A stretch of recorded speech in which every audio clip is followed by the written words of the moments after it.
All right, welcome back. And after one of the crappiest weekends of my football life, It was pretty bad. I mean, it's pretty bad. Ohio State loses to the team up north. Freaking horrible, so close. Yeah, that was a But heartbreaker. yet so far, it's kind of a heartbreaker. And then, I knew it. I knew the Bengals were done. I mean, but I had to go and see it for myself, and boy, did I. So take the trip to Cincinnati on Sunday. Fun. And get to watch it. So Yeah. we'll get this out of the way right away. I am obviously wearing a Kenny Pickett jersey, which is one of the most horrible things you could ever ask me I mean, to do you want? I mean, I feel like I should have taken the TJ Watt. Because yeah. I will say this because Kenny Pickett, in my mind, is still smelly. And He's kind of mid. He's kind of mid now. One freaking game, and he's. I've been and saying TJ that. Watt is a Hall of Famer, so I could actually wear that. I mean, jersey I've and be been saying Kenny respectable. Pickett is mid in a bad system for a while. I don't think he's shown it yet. It's only been one game, obviously, but I think he will as the season goes on. Either way, we made a bet a year ago. It's a forever bet. A forever bet till the end of time that every time the Bengals beat the Steelers, I have to wear a Bengals jersey in some way, shape, or form. In public. Yep. And then which last year he kind of just put it on and then kind of took it off, and I was like, that's fine by me, right? But I did wear it in public. You did wear it in I public. wore it in public at our favorite establishment in Chillicothe. Yep, Taylor's. Taylor's. Yep. Shout out Tony and John. Yeah, but we made it last year. This is considered public. I mean, this is as public as it gets. It's on the we'll do internet. this on the podcast from now on, I think. Maybe. Maybe. But Maybe I'll make you wear it. I I'm wore it not to on a school good last streak year. right now.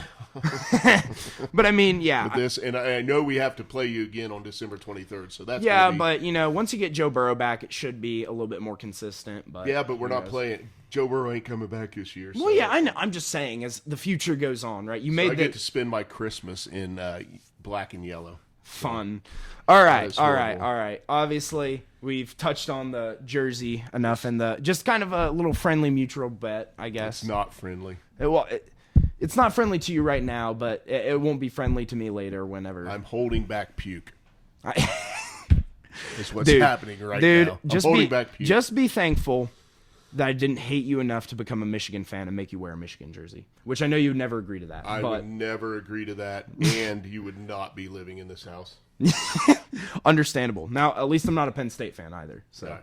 Well, this is an NFL show, but I feel like we would be amiss if we didn't talk about the college football if we landscape. didn't talk about college football going into championship weekend. Yeah. The final rankings before the final rankings Yep. came out last night.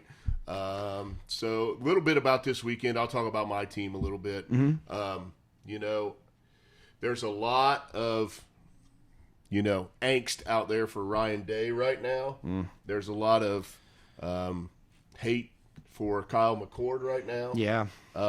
So those two guys are the guys that are under fire after this game. Yep. But I'll be honest with you. When I watched that game, one of the most disappointing things to me was our defensive scheme. I agree. We did not bring an extra guy one time in that game. And maybe it was directed. Maybe Jim Knowles was told, don't give up the big play. No matter what you do, don't give up the big play. That's kind of what killed you. We'll contain him and keep him in front.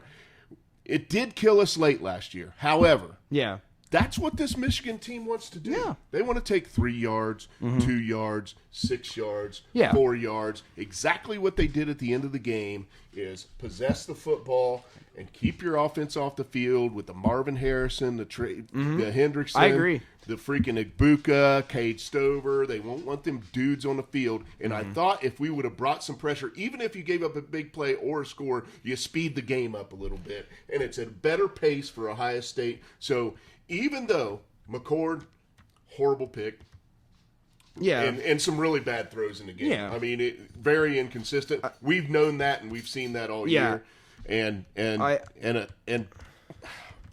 pretty vanilla play calling, even though we did take some shots downfield. Yeah. And I hate to do it. I will give credit where credit is due. Name me one mistake Michigan made in that game. Yeah. I'm going to add on to that. I did watch the game. I'm not an Ohio State fan or I hate Michigan. Thank you. I hate Thank Jim you, Lord. Harbaugh so much. So, but either way, I will say, I think what you said is very, very correct. I think, like, when you look at this game, you can't pin it all on Ryan Day. You can't pin it all on Kyle McCord. This was kind of a just kind of bundle of mistakes. And also, I think what doesn't help when you have a bundle of mistakes is when you watch that game and you watch that film, J.J. McCarthy just kind of took it into his own hands. And, like, honestly, I don't think any defensive scheme could have stopped some of the plays he made and the windows he fitted into. I mean, I know there's controversy over the fumble touchdown, obviously, but either way, he fit that into such a tight window to the point where he made the play happen. And if you give, the receiver was open, and then Burke made a play on the ball. Yeah. He was bobbling the football, and Burke made some play on the ball. But the way it was called on the field, I'm watching with diehard Iowa State fans, and I will say two things about that play. One, if it was called the other way on the field, the call would have stood as well. I would agree. If it was not in the end zone, I think they would have overturned the call. I agree with you. Because something about that plane, Yeah, something well, about the ball, something can about I them explain feeling that to like you? there was enough control as he crossed the plane. Well, I'm just gonna say this. Dual possession in the end zone. So anyway, from a not NFL, sorry, but from a rule book standard, right? When it comes to when you're in open field catching a ball, or you're catching a ball over, the kind of middle of the field, oftentimes it's a football move, right? And that's kind of what asserts it. It's 2 steps, right? Well, what happened on that play, when it comes into the end zone, it's not like a football move. It's kind of possession inbounds, right? He had taken 2 steps. And he had made a football move. However, you could see the football moving, which was part of the problem. Yeah, right? and I think he had enough. As he crossed the plane, the ball it's a controversial call that could have gone either way, so I completely agree with you. Yep. And I think that at the end of the day, what was ruled, and I think that's fair. I think at the end of the day, though, and I'm not blaming Burke or the coverage for that. It's honestly, that was good coverage. It was just J.J. McCarthy fitting it into that little window where it's like he throws it an inch left or right. That's getting blocked by a corner. I'm going to give credit to Sharon Moore, too. Yeah. The moments in which he used his wrinkles, his offensive wrinkles, were the right time. There was a couple shovel passes to the tight end that they used, a straight play to the tight end. The halfback pass was coming in at a time when Ohio State was really stopping the run. Yep. And they were like, oh, okay, we got something for you. Yep. Right?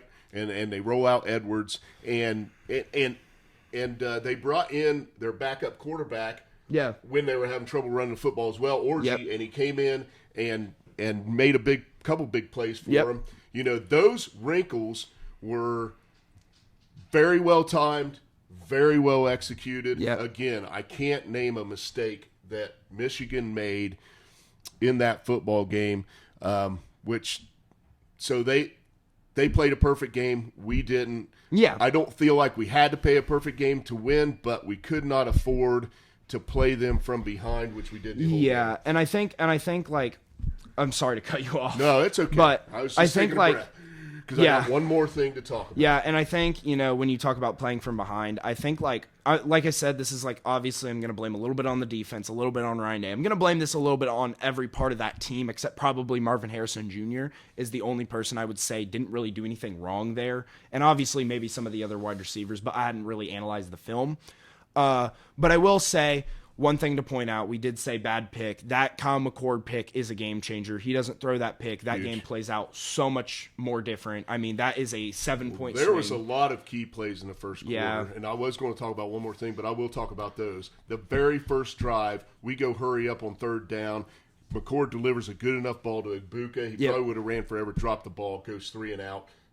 Tone setter, right? Yeah. Is that the drive that you guys were the very first drive. third and 1? No, it was 3rd and a little bit longer. Or 4th and 1, sorry. It may have been 3rd and 5. No, it was not a 4th down play. It was the very first drive of the game. Run, pass to Ibuka, drop, and we punt. And by the way, you got to be freaking kidding me if we can't get a guy that averages more than 33 yards a punt on Ohio State Buckeye. His team. punts. I actually was going to talk about that. Sorry to talk about this game, but there's so much to take away from it. Yeah. 2 things actually. You mentioned the punter. That was the punter changed that game so much, and it shows the importance of special teams. Yep. He literally just becomes an average punter, and that game changes in so many ways. But also, I wanted to call out one particular play call, and I've been defending Ryan Day, and he knows this. One particular play call, because this is the game. You've lost the past 2 years, kind of. Ohio State fans are breathing down your neck, not necessarily the university as a whole, but this is huge, right? And in the first quarter, I get it's on your side of the field, right? Yep. But you're at a 4th and 1. You're playing Michigan. It's early in the first quarter. I think it was 0-0 at the time. Yep. Maybe it was 7-0, 7-3. I don't know. But either way, Ryan Day punts it on that 4th and 1, and it was close to the middle of the field. It was still on your side, but it was still close enough to the middle of the field. It was where we could have pinned with the punt. The punt could have pinned them inside the 20. We kick it to the 21-yard line. Yeah, which is huge because if you're playing calling on the 5-yard line versus the 21-yard line, totally different. Maybe we get a free and out, flip the field. I can see his thinking there, but I agree with what you're getting ready to say. Yeah, I think it's just you need to be in games like that, aggressive like that. Especially you saw Michigan went for it on 4th and 1 so many times and got it almost every time. You need to be aggressive like that because that is a tone setter. If you can get those 4th and 1 and continue to just okay, we got him for 3 plays, but you couldn't stop us on that 4th, and that would have been a huge. Well, they were 3 for their first 3 4th down plays, and if we want to talk about aggressive, the one play you got to talk about was not on their side of the field. It was on the 35-yard line with a timeout in your pocket, with 30 seconds plus left to go, going into the half, and you don't get the ball after the half. And Ryan Day, you sat on the clock and kicked a 52-yard field goal. And he's got the leg. He showed it. They called timeout. He made the first one. Fine. Guess what? You sent a message to that Michigan team that you were scared to leave that much time on the clock. If you didn't get it, you thought they might be able to get a field goal before the half and then turn it over. You know what I mean? And get the ball at halftime. Yeah. You have got to go for that. Yeah.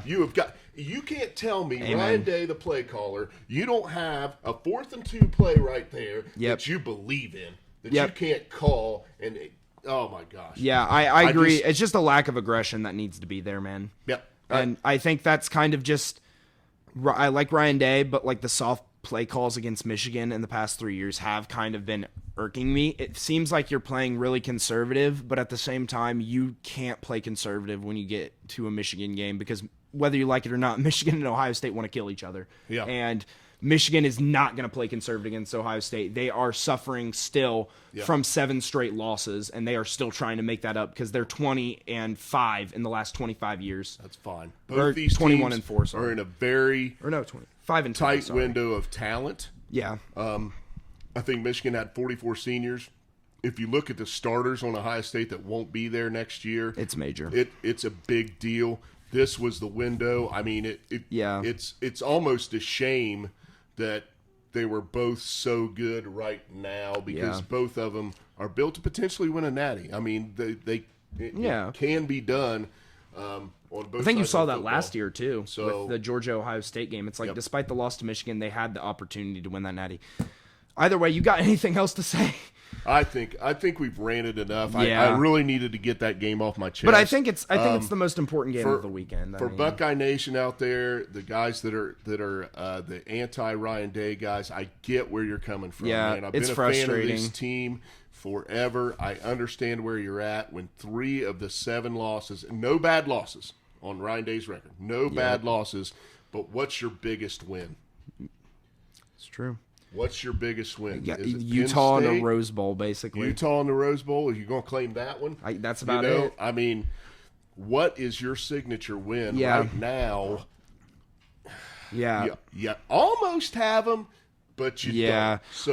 So you got to find that. And I tell you what, it's going to be uphill next year when you talk about losing every starting skill position on the offensive side except for McCord, and you got Mike Hall, JTT, Eichenberg, Steele Chambers, Denzel Burke, Lathan Ransom. I mean, Proctor. Is Fleming all these leaving? Guys are going. Do you think Fleming's going to leave? He's a senior. Is he really? Fleming's been there forever, man. I didn't even know. Oh, shoot. I thought he was coming back. Either way, I think, it's going to be an interesting year. I think this is going to come down to how well the coaching staff can train.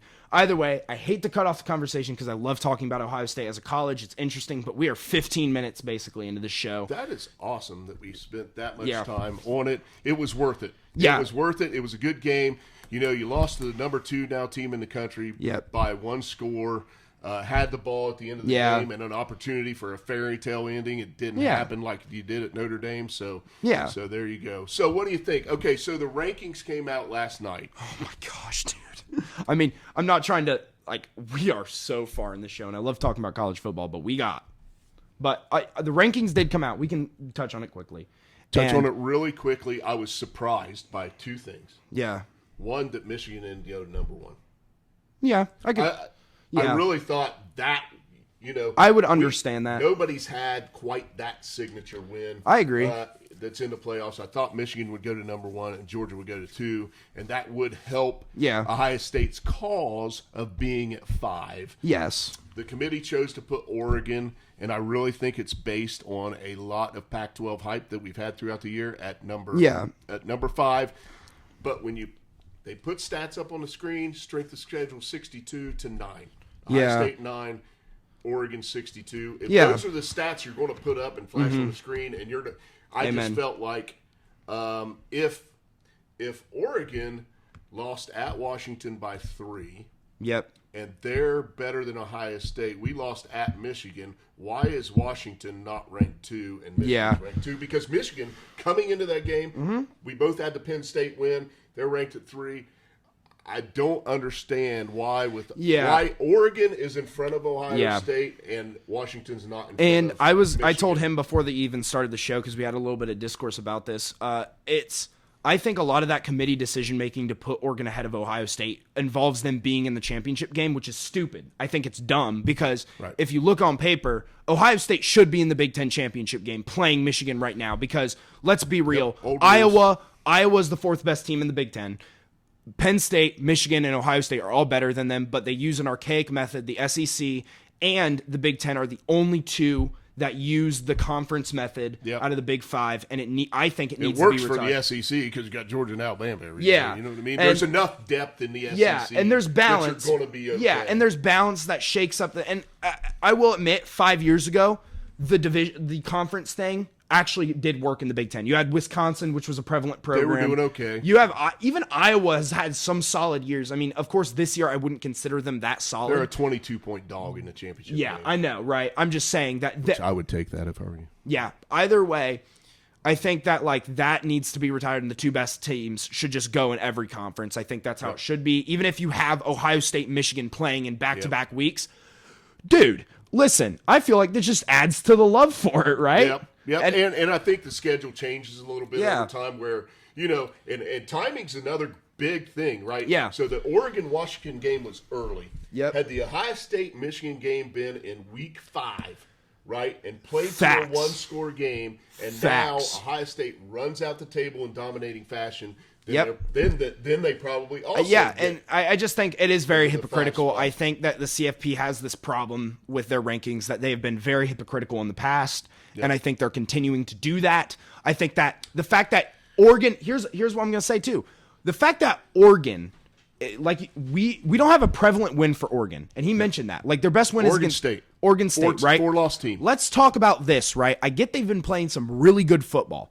But if you're going to put Ohio State at 6, right, under Oregon, while Texas has a win over number 8 Alabama, and you're putting them under Ohio State and under Oregon specifically, that seeks me as hypocritical. Their 1 loss is to Oklahoma, who is ranked, right?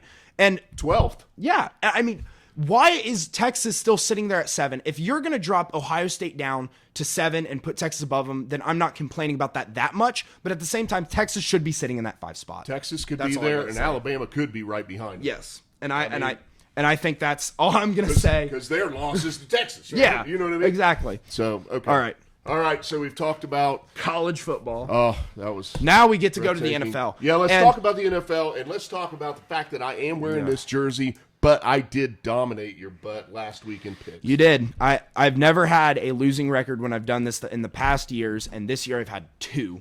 So it's been not very hot this year. He is leading the score by 3 games now. 13-3 last week to your 7-9. I was down 3 games. What a turnaround in 1 week. Jeez. So, I had the same thing last week, though, right? Because I went like 14-2 or something. So I'm challenging you this week. I don't care about the head-to-head on the overall picks. I am challenging you to bets. really get deep into your big three. Yeah, you're I know. 18, 20, and 1, and I feel like you're flying by the seat of your pants a little bit when we get to the show. Yeah. I want you to dig a little deeper. Well, I think there were games out there. You know, can I make an excuse for myself, which is not really valid, but we film our show on Saturday or even Friday sometimes. Yeah. We filmed on Wednesday. Well, yeah, last week we did. Yeah. But I will say that once we get to Sunday, I kind of do have a better understanding of picks by the time then. And obviously I can dig deeper before the week starts. But as storylines develop and as things get closer and we get real injury reports on Sunday, it kind of fluctuates my picks. If you wanted to know, I went 1-2 on the big three. Yeah. You're 18, 20, and 1. By the You're time, not terrible. Yeah. By the time that we got to Sunday, I had 6 picks that I liked. And those 6 picks, out of them, I went 4-2 on. So that's kind of what it's been the past couple weeks, which it's kind of my fault, I will admit. But at the same time, you know, I got to be better, simply put. But all right. Well, either way, let's talk about some of the games Yeah. that stood out to you this week in the NFL. Yeah. And some of the storylines that are coming up this week that may interest folks. So I'm actually going to start off with kind of, in my opinion, 2 storylines that we should talk about, but are kind of like the least relevant. Just to kind of like, we've gotten really into college football, we've gotten entertainment, so let's kind of chill down here. Okay. So I want to talk about first off the Patriots. I'm not chill right now. I know, sorry. I know, I understand. Talking about the Patriots Giants will chill me out though because I might go to sleep. Yeah. So obviously the Patriots Giants was a big game to determine draft position, and the Patriots are sitting at a really, really good position right now, projected 3rd overall pick. The Cardinals have Kyler Murray back. They're starting to get a little bit better. Obviously, they got blown out kind of by the Rams, but they do have the capability now to win games, even if they're flukes. So you kind of see the Patriots might fall down to that 2 spot, maybe the 1 if the Panthers start to win games. I don't think so. I think the Panthers are kind of a lock there. I was just going to say to you, what does say it plays out this way? What does sitting at 3 get the New England Patriots? See, that's the thing, is that it's more valuable about the teams ahead of them, right? Because the Bears are sitting at number 1, and if the Bears don't trade out of that pick, they're selecting Marvin Harrison. Let's be straight. Like, Marvin Harrison is a lock to go to the Bears. Are you sure? Yeah.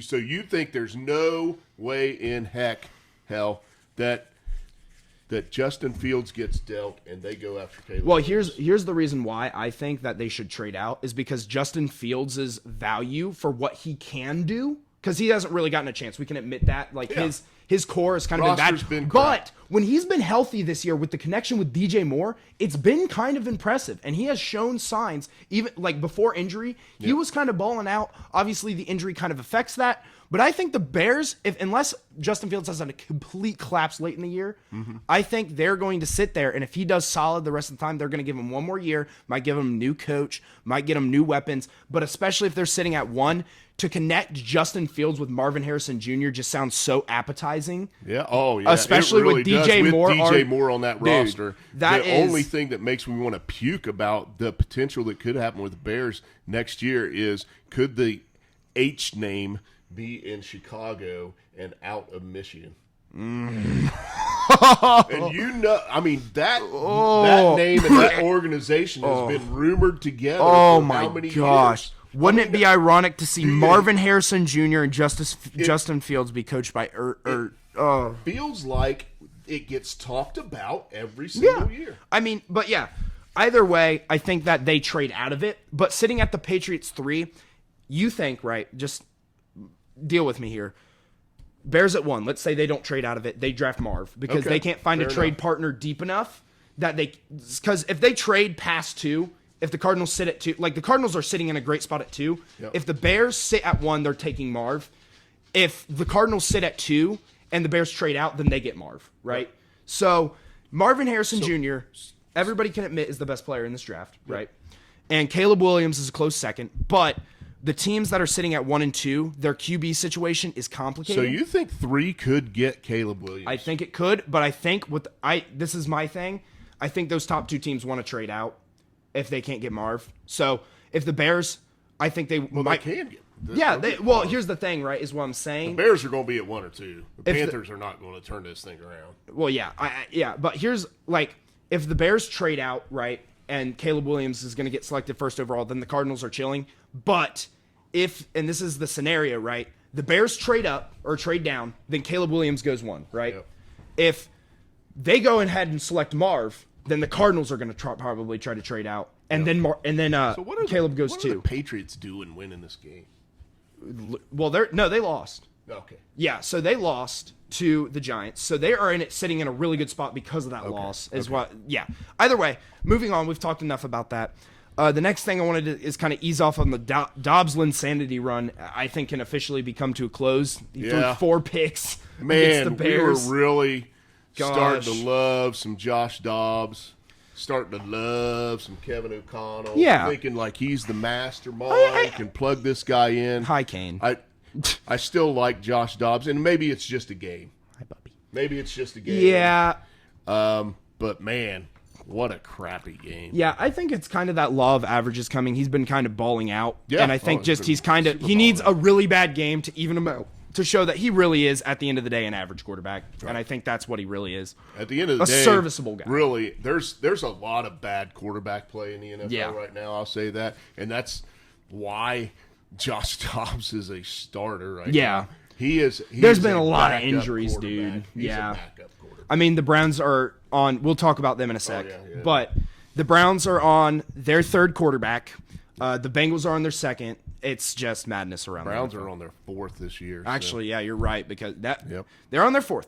Anyway, so moving on, I think do you have anything else to touch on the Dobbs story? Or no, he threw 4 picks.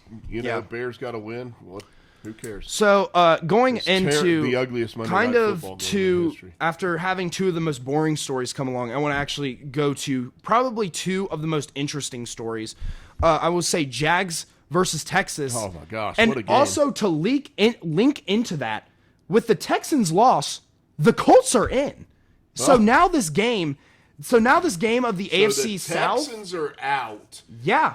And the Colts are in. Wow. I mean, we thought the Colts were going to be terrible this year, and now all of a sudden we're sitting there, and it's like they're kind of... I had them as a 4-win bottom feeder. Yeah, I thought their peak was 4 wins. Yeah. And I mean, right now, I think it's just like...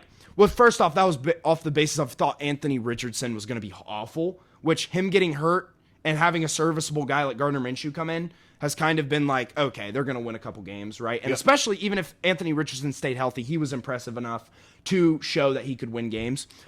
Either way, this division has been better than we initially expected, and the Texans are a good team. It came down to literally a matter of a foot, basically. 58-yarder.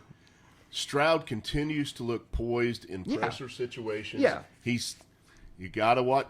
We talked about it earlier this week. He likes to hold it a little bit, man. Sometimes it's not the Joey Burrow issue, man. Yeah, just get out of the pocket and throw it away, right? But man, that's easy to teach, though. He looks, as a rookie, he looks poised. He looks respected by the team. Yep. He looks trusted by his coaching staff. I mean, it's all the things you don't really expect to see as a rookie quarterback in the NFL. Absolutely. And I think he actually ended up in a pretty good place to build here. Yeah, I think the Texans kind of nailed it. And I loved, oh my gosh, if you want to go back to draft day, dude, I thought a lot of people said the Texans won the draft, and I agreed with them because it was so awesome to see them draft. We see generational talent at D-end and Will Anderson Jr. Yeah. We see our guy at C.J. Stroud. And then to get both of them to sacrifice a little bit of capital to just trade up a little bit, I think that's nailing kind of a strategy that I liked. And I thought C.J. Stroud was going to come in and be a solid rookie QB. I obviously didn't expect this, and I thought kind of he was going to be eventually a top 10 or borderline top 10 QB in this league. I thought he was going to develop into that. I kind of liked him as a prospect.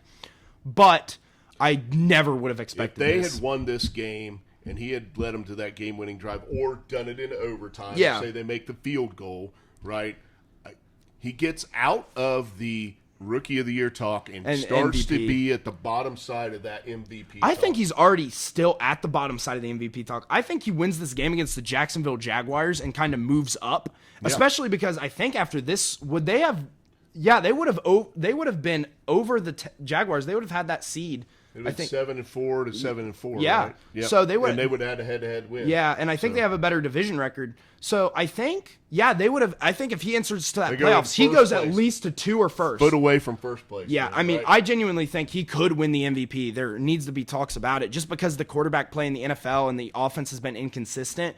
But honestly, if it's me right now, I think they're going to have to go on a run and win that division. Yeah. Well, here's the thing too: to is as good as C.J. Stroud is, and as much as of a quarterback award as it is. I think we might need to start talking about a skill position guy winning it, like Christian McCaffrey, because honestly, Christian McCaffrey's been balling out this year, and I think absolutely. I mean, he's leading the league in rushing yards by almost 200, and just finds the end zone. And especially on a year where it's like weak QBs, I think we should give it to him. At least that's my opinion right now. Who knows? The season still has literally like 6 more weeks to turn out, so we can see shifting. And that's just a crap load of time. Absolutely. Anyway, but yeah, the Colts are in, which is interesting. But I don't expect them to stay in, but who knows, right? Who knows? Jonathan Taylor is out though, is another big thing for them. Either way, we're going to move on to a couple other storylines here. This is the one you're dying to talk about, isn't it? Is this our time? Do you want me to talk about it right now? I can talk. Let's talk about AFC North right now, because I think these are the 2 most interesting storylines. I'll start off with it is the most interesting, but it's not the one that I'm most excited for. The Browns are starting Joe Flacco. Right. Joe Flacco is back from the dead, and he's on the Browns? Yeah, I thought... what happened to P.J. Walker? I think he's just not good. Well, I don't think DTR is good at all either, and this was the most predictable game for me. Yeah. For the week was for the Browns to go out to the Broncos, who seem to have turned it around a little bit. Yeah. And get their butts kicked. Yeah, I'm not going to lie. I had that feeling the whole week. I had the feeling that DTR was not the dude. I thought they were better off when they played with PJ Walker than they have been at any time with DTR. PJ Walker's been better, and now they just throw him to the side. Well, and they have hired I will say this. Statue. I will say this. 2 points to that. First off, I voted for the Browns on the show in hopes of jinxing them. I think I succeeded. Second off, I will say this game, the outcome of this, if DTR stays in, and I don't think the Browns win, I think they do better, though, with him, because PJ Walker looked very bad. Very, very bad. And I know you don't get to catch every game because, obviously, you have a life. DTR has looked horrible all year. I agree, but... Every start. But PJ Walker has the past couple times looked bad, but... that is no excuse to bring in Joe Flacco, because he is not going to be better. Gosh, straight up. Got to be somebody else out there. I mean, this comes to the value of when you're struggling with a QB situation now. All of a sudden, Carson Wentz is on the Rams now, but I've been saying it all year. Carson Wentz is out there. He's a proven starter. I mean, he might not have had a good last year, but at the same time, I think he's a better option. I really feel like the Browns are desperate right now. Yeah. To start him. Hell, even Dobbs. In this league, you have to at least be able to move around in the pocket. I agree.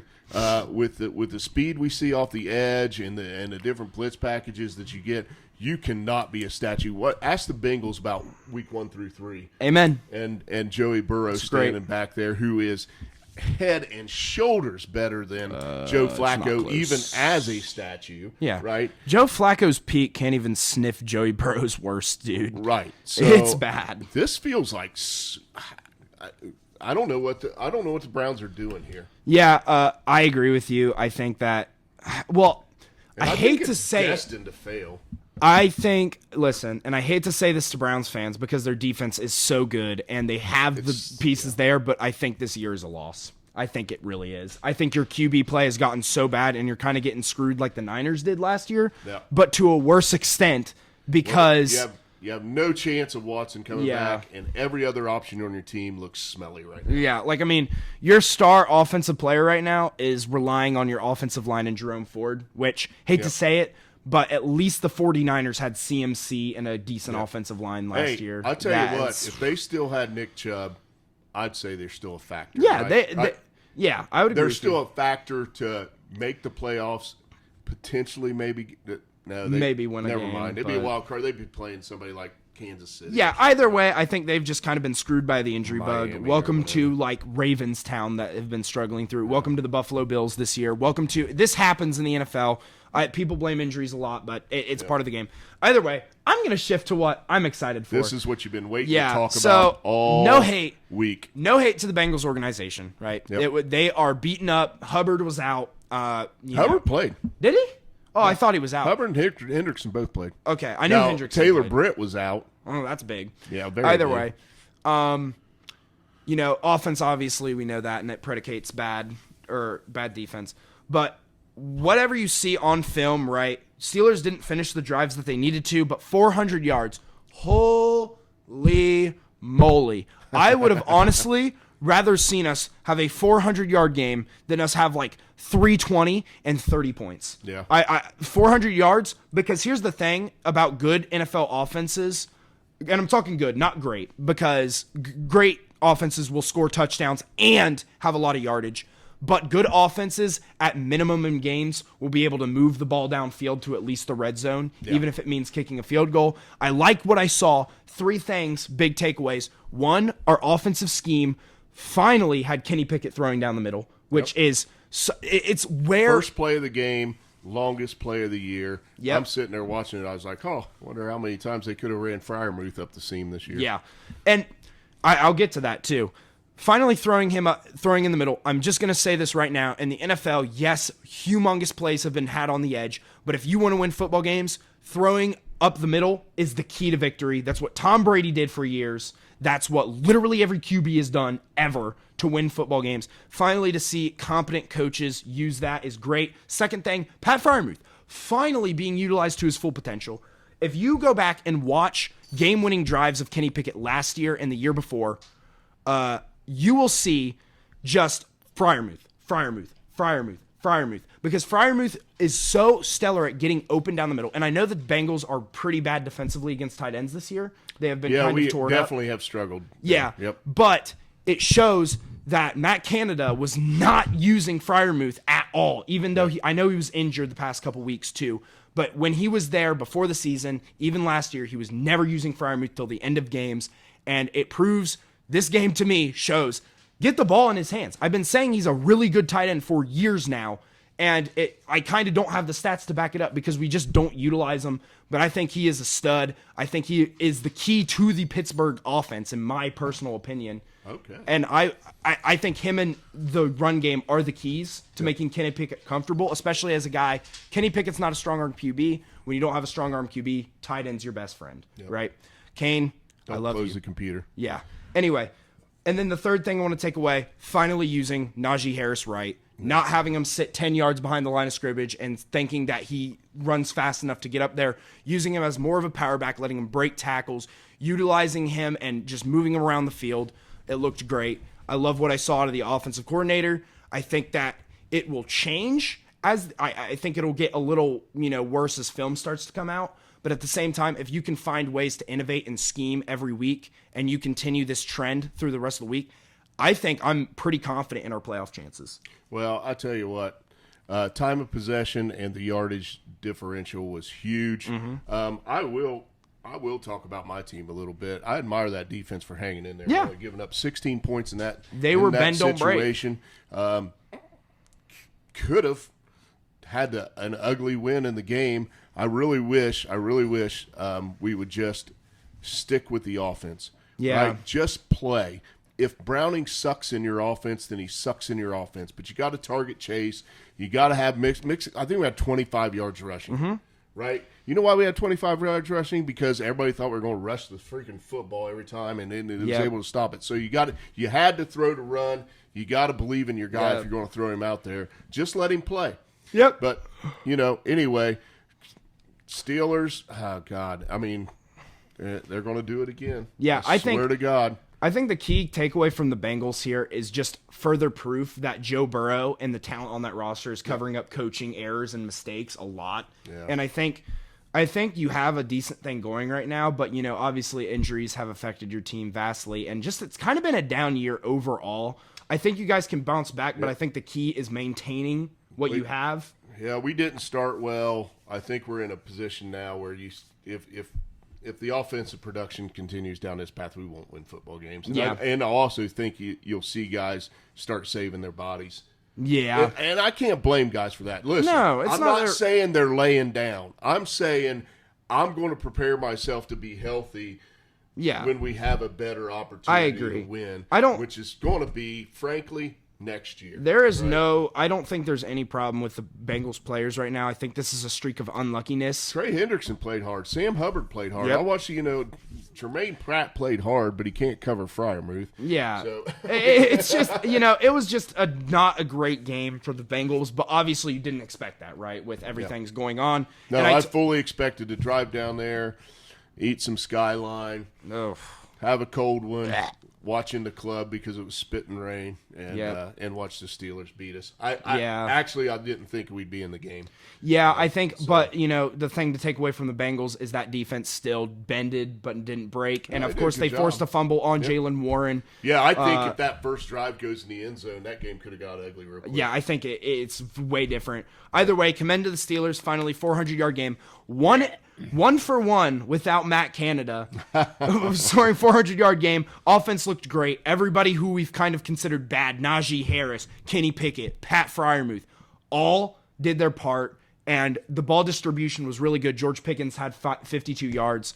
Kenny Pickett threw for 278. No picks, no touchdowns, but no picks. I think it was just... He didn't throw one to Deontay in the back of the end zone? He did, and then Deontay decided that he was going to drop it because Deontay is that guy. Right. Yeah. But either way, just an overall solid game from Kenny Pickett. Moving on, I think we have two more storylines here that I want to talk about. I'm going to talk about Staley again. I think that just needs to be touched on every single week at this point, like the Matt Canada thing. Yeah. Staley, in my opinion, has submitted himself, in my mind, as the worst head coach in the league. Should officially. Be the hottest seat in football. I agree with you 10%. And my dad can vouch for me. And this is like on the Hall of Fame of Zeb Downs calls, right along with the Urban Meyer hire being one of the worst. And Dad knows, this guy knows that when Urban Meyer was hired, I was like, that's so bad. That's going to end so terribly. And he agreed with me. So credit to him. But I said 2 years ago when the Steelers got in the playoffs because the Chargers called a timeout, what did I say? I said, fire Staley. Immediately. I said, any coach that prevents your team from getting into the playoffs with such a boneheaded decision should immediately be fired. Immediately. And I think that... Well, I didn't expect him to win that game this weekend. I know... Of course not. With the way the Ravens are playing football, Ravens are doing what they need to do in most cases. They're kind of like a lesser Eagles team, They've had a couple stumbles, man, in games that you didn't really expect them All three of their losses are blown fourth quarter leads. So. Exactly. So I think, however, they're going to be a formidable foe in the playoffs. Absolutely. They're legit number 2 team in the AFC in my mind. But, and I didn't expect the Chargers to win that game just because of the way the Chargers have been this year. But that's a pretty decent roster on the offensive side. Defense we knew was smelly from the start. Yeah. So, and that'll cost you in the NFL for sure. Yeah. But yeah, I would like Staley to touch. Sucks. I would like to touch like the key to this game for me and why I think it's worth. Like obviously we didn't expect the Chargers to win this game. If they would have came in and they would have just lost like a normal team, that's fine. But with Justin Herbert on your roster, scoring 10 points is quite reprehensible. And a lot of this has just been scheme. Justin Herbert's been falling off this entire year as he's been getting rushed out of the pocket within 1 second. Yeah. He's been falling off this year while his wide receiver core is basically to scraps. And Quentin Johnson, who, keep in mind, you drafted over Jordan Addison, just a key to have there. Jordan Addison, who I said, and he knows this, that was the number 1 receiver for me in the draft last year. And I could have seen the argument for Smith-Njigba, never saw it for Quentin Johnston. Yep. Either way, Chargers drafted him. He's bad. Yep. Straight up. Just terrible. His film looks awful. Obviously, he's had big drops. He's bad. Yep. And basically all you have is Keenan Allen, right? And it allows the defense to hone in on Keenan Allen because... And he still had a great year, but he's a little ouchy now. Yeah. So, I mean, it's like... Yeah, and here's another thing, too, is that, like, Austin Eckler is your other major target, but he can't run the football. He is a terrible running back. Like, by the definition of running back, he is terrible. I think that... Well, he went high in a lot of fantasy drafts, man. I know. It's just because receptions, man. He gets a lot of them. Yeah. So, But either way, not really this year. No, he's been bad this year. He's been really, really bad in my opinion this year. Either way, I think this is kind of a lot of just a kind of downward slope for the Chargers. They're 4-7. Staley needs to go in this season so you can see if one of your interim head coaches is actually the guy. And if he's not, then it is what it is, and you can just find another guy. But there's plenty of rumors out there. I just think, obviously, at this point, we're at 3 years into the Staley experiment, and he has vastly failed in embarrassing ways every time, whether it be for keeping your team out the playoffs because you decide to call a random timeout, whether it be blowing a 28-point lead to the Jaguars, or this season where you can't get an offense going, your defense really is bad, and you're sitting there and you look way worse than your record at 4-7. If something doesn't change for the Chargers significantly, this is going to be a sad story for Justin Herbert's career, and it's going to be a talent wasted. And here's what I will say. Oh boy! And here's what I will say. Pretty good. The Chargers have a make or break year next year because Justin Herbert, 5th year option is next year, right? Yeah. So they're going to keep him. Let's be straight. They're going to keep him for a 5th year. Yeah. If you don't bring in a coach and you can't show signs of life, if you don't make the playoffs or even have maybe if you finish as the 8th seed in the AFC and maybe lose week 17, week 18 and be like, we're out of the playoffs then, you get out late, then maybe Justin Herbert stays, right? Yeah. But you need to prove to him that you're an organization worth trusting because in the modern NFL, he goes to free agency. I can guarantee you there are literally probably 25 organizations in the NFL. Can't afford them all. And some of them have good QBs, but about 25 organizations that would love to have him on their team at their QB spot. Right. So he's going to get offers. In your division, Vegas. Oh. Anyway, he's going to get offers, but he could end up in a very sad tag situation. And I think awful and ugly. It's not going to. And I think he's a pretty good quarterback, pretty good kid. So either way. Anyway, bad fire Staley. What's next? The last game we're going to talk about the game of the week, basically. Yep. Which was Bills at Eagles. It was the best game, just straight up in general. The Bills lost a heartbreaker. Yeah. I mean, genuinely. I mean, I thought they were going to win. Obviously, prevent defense prevents you from winning. The Eagles were able to drive down there. And Jake Elliott, honestly, not even all on the Bills' defense. That dude kicked a 59-yarder in raining conditions and nailed it. He nailed it. Yeah. I mean, just genuine. It just shows the importance that kickers can play in this game and special teams. We saw it with Ohio State's punter affected that game, and now we're seeing it in the NFL with people like Jake Elliott hitting 59-yarders. The average kicker can't do that. No, if you can find a valuable kicker. Not in those conditions, man. Most of them have close to that leg, but look what happened in Houston. Yeah. 58-yarder, bing, crossbar, foot short, right? And I mean, it's just. And that wasn't in the rain. Yeah. So it just shows that difference. But right now, I want to talk more about this. So I think at this point, the Bills have backslid so far in this playoff race. I think they're done. They're at 6-6 right now. They would need to go. Finally coming over to the Jeff Downs side. I've been saying that they have been in a really bad spot for years, but it has mostly been on injuries. I still disagree with your point that they've peaked. I still think they can easily pick up the pieces and rebuild if they're smart. Who knows if that happens? They are the Buffalo Bills after all. This is their legacy.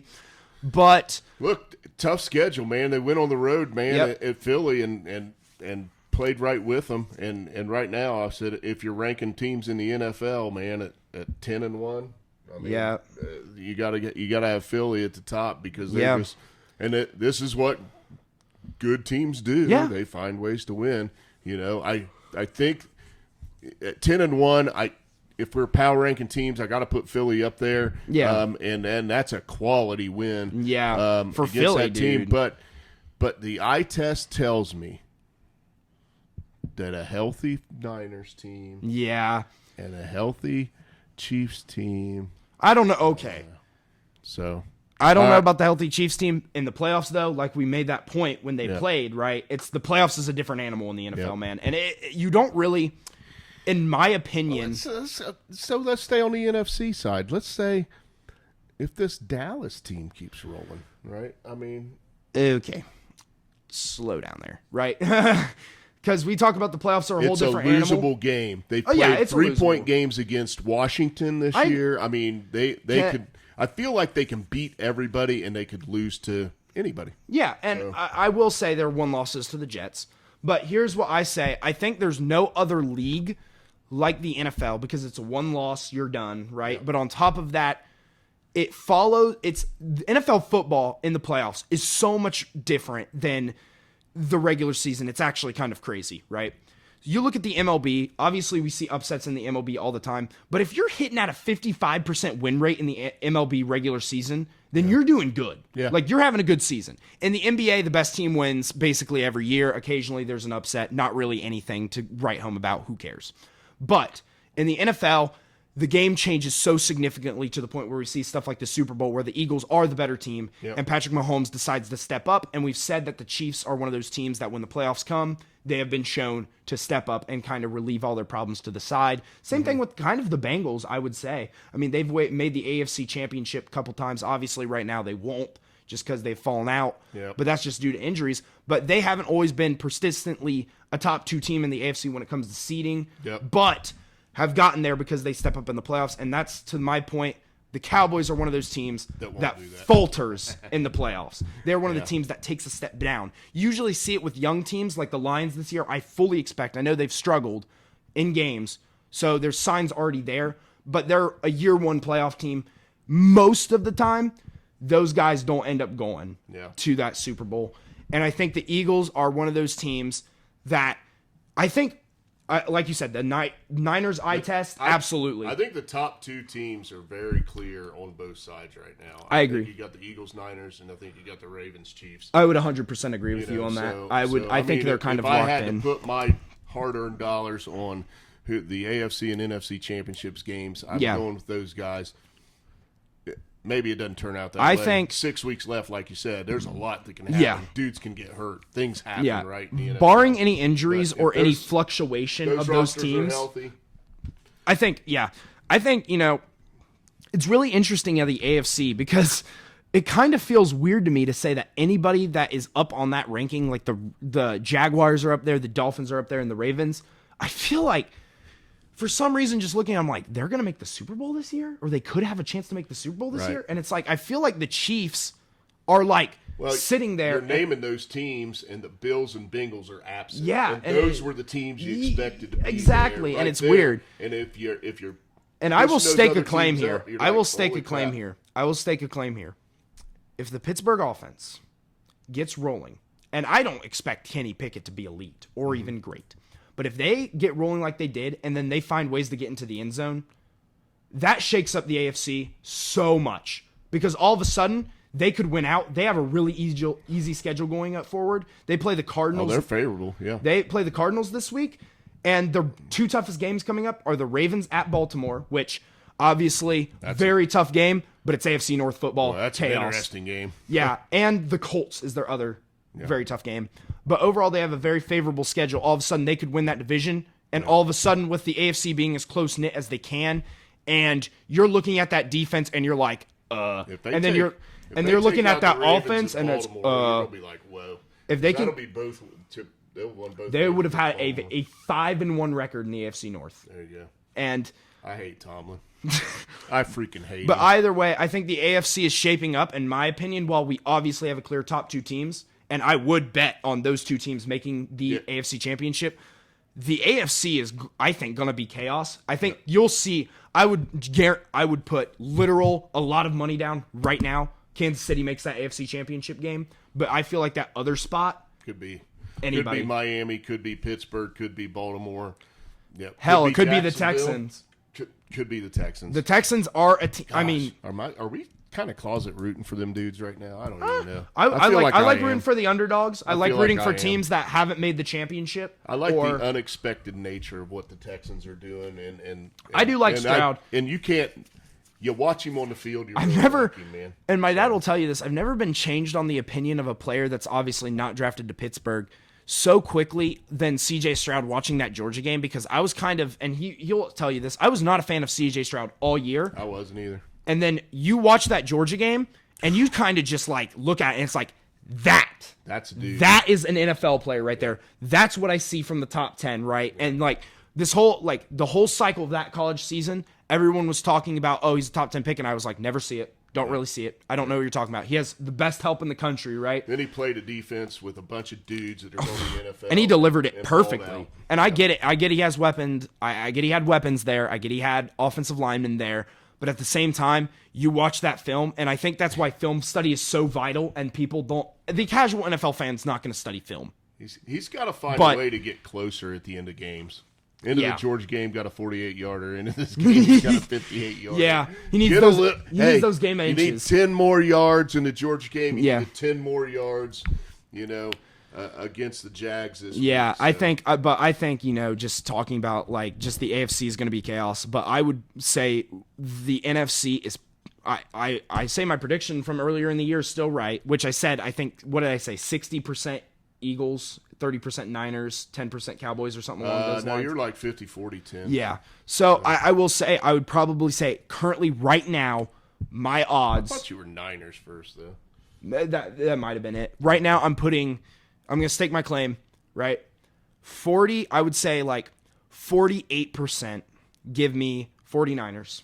Okay. 45% give me Eagles, and then give me 7% Cowboys. And I would even drop that further for the Cowboys. Well, since we're on the Cowboys and we're running out of time a little bit here, so Thursday night football. Yeah, I forgot we had to talk about that. I've been ranting so much. The interesting thing is Thursday night football this week for the Cowboys actually is not a short week for them because they played on Thanksgiving last week. Absolutely. So they got a full week and they're at home and they've got Seattle coming in. Yeah. How do you feel about this game? I feel like this is a game that the Cowboys dominate in. I think they've been rolling. They have found a way to beat down on bad teams. Yeah. But I think, as I've said before on this show, I don't like the Seahawks as a team right now. I think they're a little bit fraudulent. I don't think they're bad. Don't get me wrong. But I think they are not. They are a solid middle-of-the-pack NFL team. Yes. And they're way better probably at home. Yep. If this game was at Seattle, I'd probably be like, okay, can they get an early score? Can they get in front of Dak? Because Dak stinks from behind. Yep. But I don't think that's going to happen. I think this is a pretty clear. The Cowboys have played pretty good at home. What's the spread on this game? Can we find that? I mean, I can look it up right now if you want. I'm just interested to see which way I'd go. I'd say it's at least a touchdown. I'd say 6 is my guess. What do you got? Well, let's put money on it. 6. 7.5. 9. Okay, so it's 9. Woo! So I won. Yeah, I mean, yeah. Anyway, obviously you're closer. So yeah. Anyway, at 7, I would have liked the Cowboys. At 9, I'm not sure now. But, I think that's very, very, very, very interesting right there. I like the Cowboys to kind of dominate in this game, though, still. I mean, if I consider winning by a touchdown in this scenario because the Seahawks do like to score late a little bit. Seahawks are on short week, right? Yep. They're on the road, right? Cowboys not on short week, have had a full week to prepare. And now, how about this scheduling for Dallas? They get the regular week now, and now they get a long week until they play again. Benefits of playing on Thanksgiving, my brother. America's team, I guess. Yeah, I mean, they got lucked into it kind of having that short week, and they played a pretty bad Commanders team, so they didn't really have to worry about that. Either way, I do like them to win this game. I would take the Cowboys. I'm guessing you would take the Cowboys as well. I got the Cowboys as well. Yeah, Seahawks are kind of backsliding. I think they'll continue to backslide because I think they have the Eagles next week, so okay. Have fun. So let's see if we can wrap this up a little bit. We've talked college football. We've talked about everything, dude. A lot about pro football. We've talked about who we think's the best on each side. There's a big weekend coming up in college football, championship weekend, and there are teams. Hey. There is a Texas team. There's an Alabama team. There is a Oregon team. And an Ohio State team that are out right now that have some sliver of hope of getting into this playoff. Well, the biggest key for them is Florida State needs to lose. Hey, look at this. Look at us, Louisville boys. Fans are there out there? Hey, look at us, boys. Look at us. I mean, Louisville a year ago with Scott Scatterfield, that piece of absolutely living garbage, is struggling at Cincinnati right now because he sucks as a coach. Look at us. A year ago, no hope. This year, we went 10-2 with Jack Plummer. And you're in the ACC championship. We are factors. And could really. We're not getting in, But for the first time, I think, in Louisville history, we are factors in the college football playoff. You guys can definitely upset the apple cart here. I think cause a little they bit of are chaos. Obviously very key. I mean, Florida State is favored by 3.5 going into this game. And I think that's a good line. I've watched Louisville play quite a bit. Their defense is good, and without their starting quarterback, it could happen. It is occasionally good, obviously. It's Where is the game? Charlotte? It's in Charlotte, right? Where's it at? Where's the ACC It is in Carolina. So it's probably in Charlotte. Listen, this is new ground for Louisville, so gotcha. I don't know. But either way, I love what I've seen from Jeff Brom. Obviously, an upset, and I've said this, is that I really didn't care if we won the Kentucky game as much as I cared if we win this ACC championship. Yep. Our first ever ACC championship, and Brom can go to recruits. You know, you win against Kentucky, lose this ACC championship, you go, well, we beat Kentucky. Like, okay, big deal. You beat a middle-of-the-pack SEC team. You win the ACC. Listen, first year, first ever ACC title. Imagine what you can do if you come here, right? I think that's a way better approach. I like the way Louisville football's trending, and obviously so many big games. I think every single Power 5 team has a chance to get in right now, or conference. Oh, absolutely. And I think that's what makes it so interesting, because now every single championship game out of the Power 5 is so important. Would have been a great year for an 8-team playoff, man. I've been saying that. Woo. All right. Yeah. So that's wrapping it up, because the weekend we'll drop an NFL show before the weekend. So we'll drop you something Saturday or Sunday morning. But college football is king this week. Championship weekend. We're going to see who the Final Four is. So thanks for listening.